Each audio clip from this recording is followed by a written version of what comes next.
એક માણસને ત્યાં યમરાજા પધાર્યા. એટલે યમરાજાને જોઈને કે પ્રભુ હું તો હજી 25 વર્ષનો છું, મારે અત્યારે આવવાનું? તો કે હા ભાઈ તારો સમય થઈ ગયો, પણ હજી 30 મિનિટની વાર છે, તારા સમય મુજબ મૃત્યુ થાય. તો આને થયું યમરાજાને કેવી રીતે, એના હાથમાં લિસ્ટ તો હતું પણ લિસ્ટ જોવું કેવી રીતે?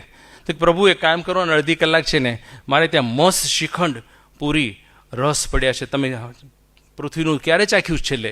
તો યમરાજાને તો યાદ ન આવ્યું. એ કે તો લાઈ મૂક, આપણે 30 મિનિટ છે જ તે. એટલે બરાબર પીરશું ને યમરાજા ખાઈને કે હું 15 મિનિટ નેપ લઈ લઉં, ઊંઘ આવે જ, આપણો શ્રીખંડને પૂરી ખાઈ દો.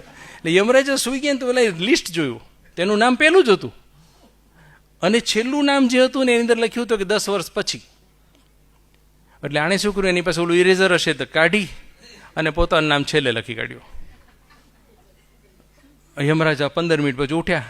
એ લોકો તો દેવતાઓને બધું સમયસર ચાલે અંદરનું ચક્ર.